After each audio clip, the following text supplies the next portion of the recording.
ऐसा हीरा जिसके लिए खून की नदियां बह गई, एक ऐसा हीरा जिसने साम्राज्य बनाए भी और तबाह भी किए। लोग इसे दुनिया का सबसे कीमती पत्थर कहते हैं, लेकिन इतिहास कहता है कि ये सिर्फ एक पत्थर नहीं, एक जीता जागता श्राप है। आज हम जानेंगे कोहिनूर की वो रोमांचक कहानी जो गोलकुंडा की खदानों से शुरू होकर लंदन के ब्रिटिश ताज तक कैसे पहुंची। इस कहानी की शुरुआत होती है भारत की बेशकीमती गोलकुंडा की खदानों से। कहा जाता है कि 13वीं सदी में काकतीय वंश के शासन के दौरान यह हीरा मिला था। तब इसका वजन किसी के यकीन से भी बाहर था, करीब 793 कैरेट। शुरुआत में यह हीरा हिंदू राजाओं के पास रहा, लेकिन 14वीं सदी में अलाउद्दीन खिलजी ने दक्षिण भारत पर हमला किया और इसे लूट लिया। इसके बाद यह मुगलों के हाथ लगा। शाहजहां ने इसे अपने खास तख्त-ए-ताऊस यानी कि मयूरासन में सबसे ऊपर जड़वाया था, ताकि इसकी चमक पूरे दरबार में फैले। साल 1739 में ईरान का क्रूर लुटेरा नादिर शाह दिल्ली पर चढ़ आया। उसने कत्लेआम मचाया और मुगलों से मयूर सिंहासन छीन लिया। जब उसकी नज़र इस हीरे पर पड़ी तो उसके मुंह से निकला कोह-ई-नूर, जिसका फारसी में मतलब होता है रोशनी का पहाड़।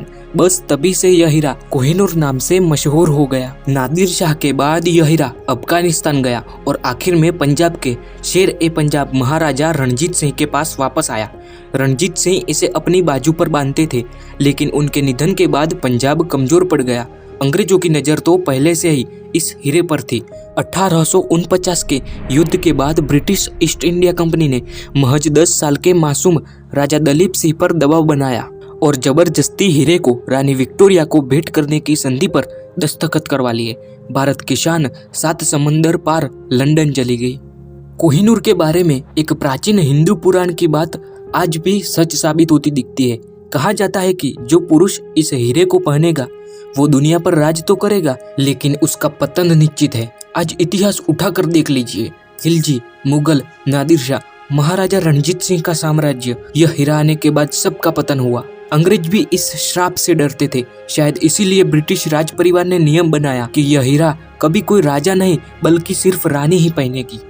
आज कोहिनूर लंदन के म्यूजियम में एक कांच की पेटी में कैद है। भारत सरकार ने कई बार उसे वापस लाने की कोशिश की, लेकिन ब्रिटेन इसे देने को तैयार नहीं है। भले ही आज ये ब्रिटेन में हो, लेकिन उसकी मिट्टी और इसका इतिहास शुद्ध भारतीय है। क्या आपको लगता है कि भारत का यह गहना कभी वापस आएगा? क्या हम अपने इतिहास को फिर से हासिल कर पाएंगे? अपनी राय कमेंट में जरूर बताएं। अगर आपको ये वीडियो पसंद आया हो तो लाइक करें, अपने दोस्तों के साथ शेयर करें और ऐसी ही दमदार कहानियों के लिए चैनल को सब्सक्राइब करना न भूलें।